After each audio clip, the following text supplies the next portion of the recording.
आगाज है और कुरान करीम की शान एजाजी जो है, उसका मौजिजा जो है, उसके मुतालिक जो आयत है, अल्लाह रब्बुल इज्जत ने इन्ना नहनु नज़्ज़लना ज़िक्रा व इन्ना लहु लहाफ़िज़ून इसी सूरत में नाजिल फरमाया है कि अल्लाह ताला कहते हैं कि इस कुरान को हमने ही नाजिल किया है और हम ही इसकी इबादत करने वाले हैं। कैसे इबादत करने वाले हैं?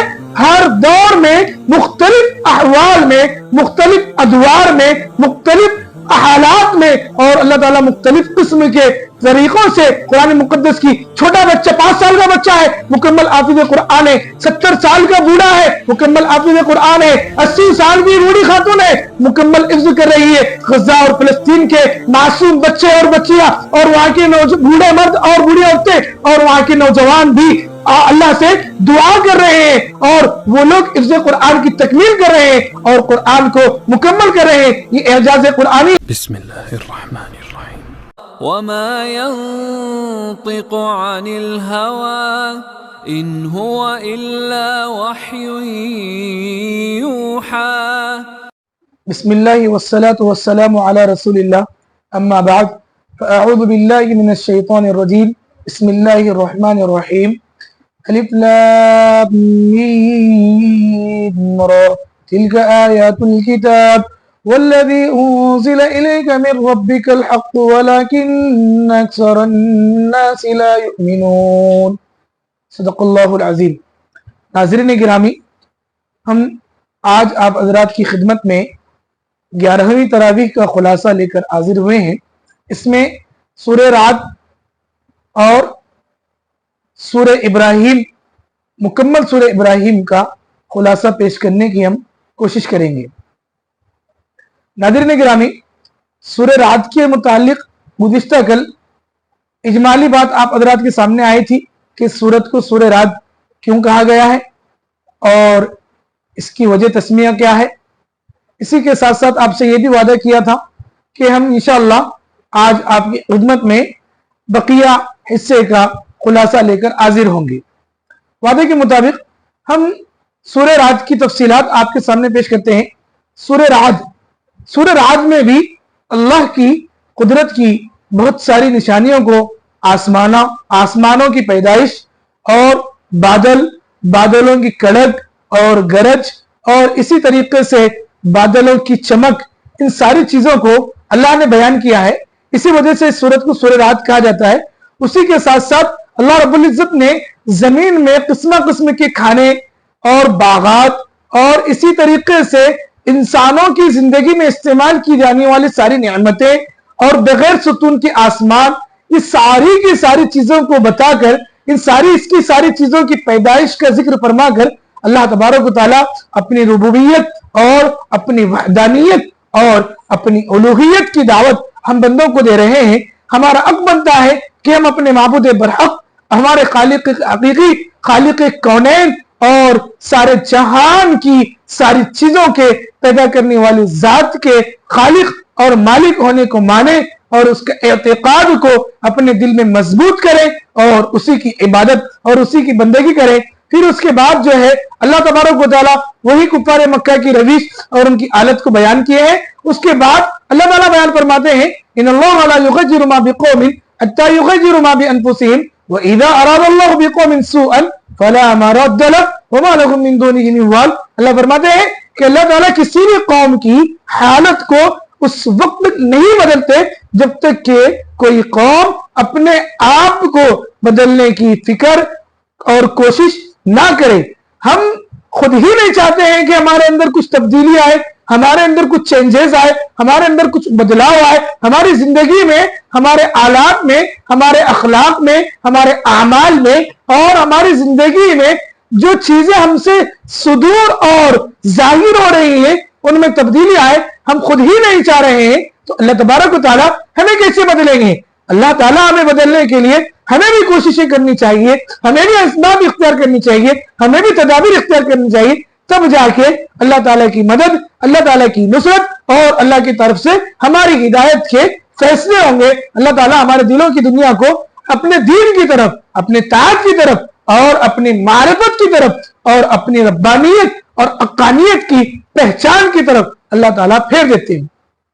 उसके बाद अल्लाह ताला फरमाए, लहू दावतुल हक़, حق کی دعوت جو ہے دین حق کی دعوت بھی اللہ ہی کے لیے ہے. پھر اس کے بعد اللہ تعالیٰ آسمانوں اور زمینوں میں جو کچھ ہے وہ سب کچھ اللہ ہی کا ہے اور ساری چیزیں اللہ ہی کے لیے سجدہ کرتے ہیں. یہاں پر قرآن کریم کا دوسرا سجدہ ہے. پھر اس کے بعد جو ہے اللہ تبارک و تعالیٰ جو ہے دنیا میں جو لوگ جی رہے ہیں لوگوں کی جو حالت ہے اس حالت کو بیان کیا ہے کہ لوگ ایک بے چینی کے عالم میں ایک بے سکونی کے عالم میں ایک بے اطمینانی کی کیفیت میں جی رہے ہیں. کوئی سکون جو ہے اللہ میں تلاش کر رہا ہے, کوئی سکون جو ہے اعلیٰ ترین کاروں میں تلاش کر رہا ہے, کوئی سکون جو ہے بڑی بڑی ولاس اور کوٹھیوں میں تلاش کر رہا ہے, کوئی سکون جو ہے کوئی سکون جو ہے ایئر کنڈیشن روموں میں, کمروں میں, حجروں میں, کیاریوں میں تلاش کر رہا ہے. حالانکہ اللہ رب العزت فرماتے ہیں کہ الذین آمنوا وتطمئن قلوبهم بذکر اللہ الا بذکر اللہ تطمئن القلوب. جو لوگ ایمان لائے اور ان کے دل ایمان سے مطمئن ہے, اور یہ وہ لوگ ہیں کہ جن کے دلوں کا اطمینان اللہ کے اوپر ایمان لانے سے اور اس ایمان پر مطمئن رہنے سے. یہ بات دھیان سے سن لو, کان کھول کے سن لو, واضح طور پر سن لو کہ دلوں کا اطمینان تو اللہ ہی کے ذکر میں ہے. الا بذکر اللہ تطمئن القلوب. اس کے بعد اللہ رب العزت دنیاوی زندگی کو اور آخرتی زندگی کو ایک مثال سے بیان فرمائے ہیں کہ جس طریقے سے زبد رابعہ یعنی کہ ایسی چیز جس کی جو جھاگ ہوتی ہے, مسکے کو مکھن کو گرم کرنے کے موقع پر اس پر ایک جھاگ اور میل آتا ہے, اس کی کوئی حقیقت نہیں ہوتی. جو چیز اس مکھن سے نکلنے والا, مسکے سے نکلنے والا جو گھی ہوتا ہے وہ اصل ہوتا ہے. تو اسی طریقے سے آخرت کی زندگی ایمانی اعمال کو اللہ تعالیٰ نے محض قرار دیا ہے اور دنیاوی زندگی کو, دنیاوی زندگی کے جھمیلوں کو, دنیاوی زندگی کے چکروں کو زبد رابعہ یعنی ایسا جھاگ جس کی کوئی حقیقت نہیں وہ کہا ہے. پھر اس کے بعد سورہ اللہ تبارک و تعالیٰ کافروں کی چال بازیوں کو اور ان کے پالیسیوں کو جس طریقے سے تیسرے پارے میں بھی بیان کیا تھا اور نویں پارے میں بھی بیان کیا تھا. پھر یہاں پر بھی وقد مکر الذین من قبلہم فللہ المکر جمیعا یعلم ما تکسب کل نفس وسیعلم الکفار لمن عقبی الدار. کہ یہ لوگوں کی بدماشیاں, اس ساری چیزوں کو اللہ نے محفوظ کر رکھا ہے اور یہ لوگ بہت جلد جان لیں گے کہ اچھا انجام کس کا ہوگا اور ان کا مقام اور ان کا ٹھکانہ کیا ہوگا. اس کے بعد سورہ ابراہیم کا آغاز ہے. حضرت ابراہیم علیہ السلام کے متعلق ایک تفصیل آپ حضرات کے سامنے آئی تھی. اب ایک مکمل سورت حضرت ابراہیم علیہ السلام کے نام ہے. اس سورت میں اللہ رب العزت نے بہت ساری باتیں اور کلمہ طیبہ کی مثال ایک ایسے درخت سے بیان فرمائی ہے کہ جس کی جڑیں زمین میں مضبوطی سے گڑی ہوئی ہو اور جس کی شاخیں آسمان میں ہو.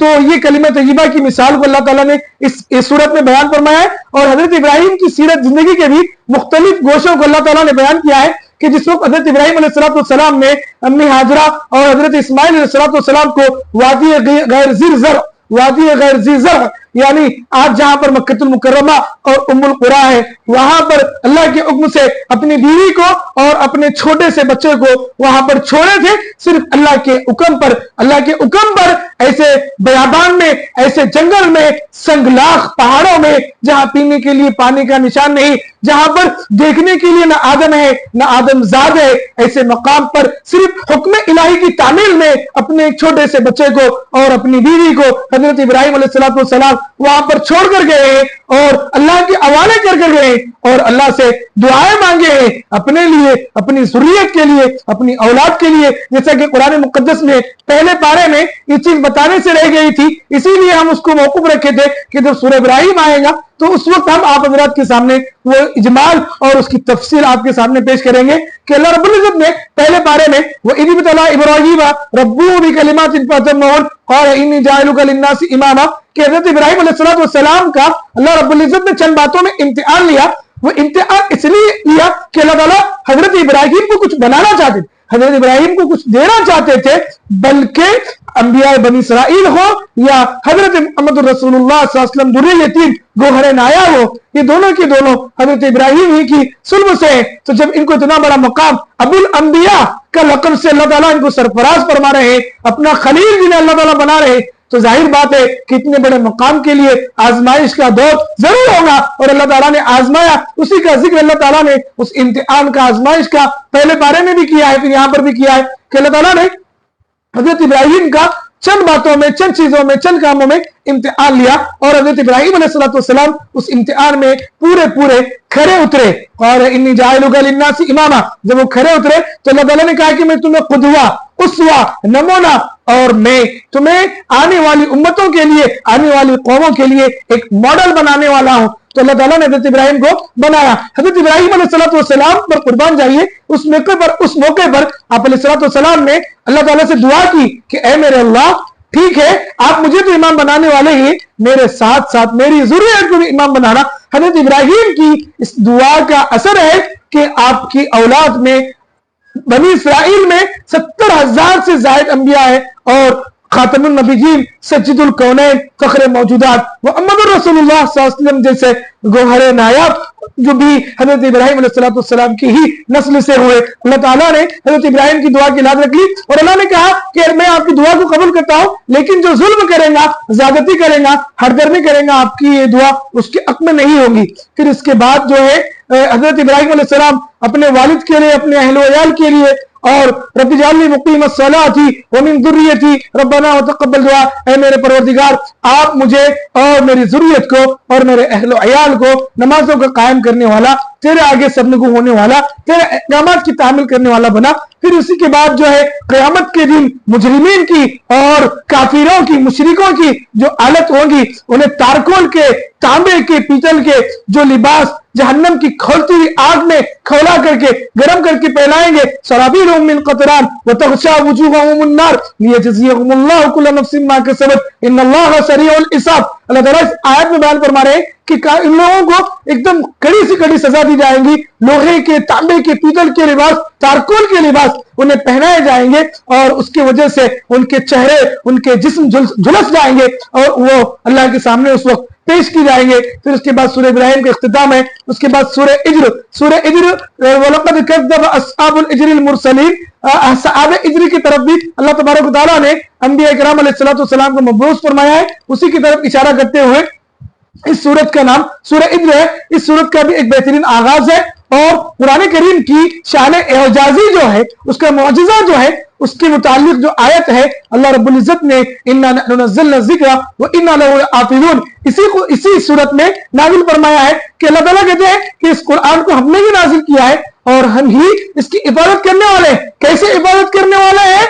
हर दौर में, मुख्तलिफ अहवाल में, मुख्तलिफ अदवार में, मुख्तलिफ हालात में और अल्लाह ताला मुख्तलिफ किस्म के तरीकों से कुरान मुकद्दस की, छोटा बच्चा 5 साल का बच्चा है मुकम्मल हाफिज़ कुरान है, 70 साल का बूढ़ा है मुकम्मल हाफिज़ कुरान है, 80 साल की बूढ़ी खातून है मुकम्मल हिफ्ज़ कर रही है। गज़ा और फिलिस्तीन के मासूम बच्चे और बच्चियां और वहां के बूढ़े मर्द और बूढ़ी औरतें और वहां के नौजवान भी अल्लाह से दुआ कर रहे हैं और वो लोग हिफ्ज़ कुरान की तकमील कर रहे हैं और कुरान को मुकम्मल कर रहे हैं। ये एजाज़ कुरानी है कि ऐसे हालात में भी वो लोग कुरान करीम को हिफ्ज़ करना नहीं छोड़ रहे हैं और कर रहे हैं। और एक तारीख है कि हर दौर में मुकम्मल कुरान को अलग अलग किस्म के लोग, कैसे कैसे लोग याद करने वाले, हिफ्ज़ करने वाले पैदा हुए हैं। ये एजाज़ कुरानी है। अल्लाह ने इसकी इबादत को जो वादा किया है, 1450 साल आए, खत्म हो गए।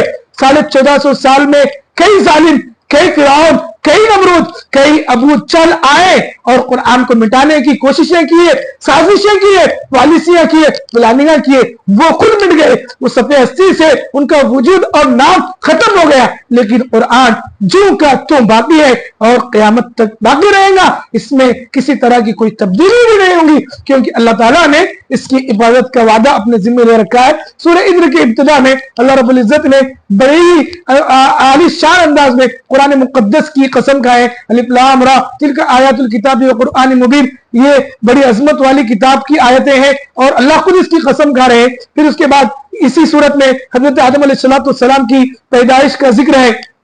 उसके बाद हजरत आदम अलैहिस्सलाम को अल्लाह ताला ने किस तरीके की मिट्टी से पैदा किया, फिर फरिश्तों को सजदा करने का हुक्म दिया, फरिश्ते सजदा किए, इब्लीस सजदा नहीं किया, फिर इब्लीस को रांदे दरगाह कर दिया अल्लाह ताला ने, उसका मुकम्मल तज़किरा है। फिर उसके बाद हजरत शुएब अलैहिस्सलाम की कौम का मुफ़स्सल तज़किरा है। उसके बाद हजरत लूत अलैहिस्सलाम की कौम का तज़किरा है कि हजरत इब्राहिम अलैहिस्सलाम के पास کچھ فرشتے خوبصورت بچوں کی شکل میں آئے اور وہاں سے وہ حضرت لوط علیہ السلام کے پاس ان کی قوم کو ہلاک کرنے. حضرت لوط علیہ السلام کی قوم جو ہے ایک ایسے مرض میں, ایک ایسی بیماری میں ملوث تھی کہ ان سے پہلے اس گناہ کو کس نے بھی نہیں کیا, لیکن ان کے بعد وہ گناہ عام ہو گیا ہے. ہمارے اس دور میں بھی وہ گناہ عام ہوتا جا رہا ہے اور بہت زیادہ اس کو عام کیا جا رہا ہے. ہم جنس پرستی جس کو کہتے ہیں, انال سیکس جس کو کہتے ہیں, LGBT کے نام سے جو لعنت آج چل رہی ہے, پوری دنیا میں وبا پھیل رہی ہے, اور ہم جنس پرستی اور ہم جنس کی شادیاں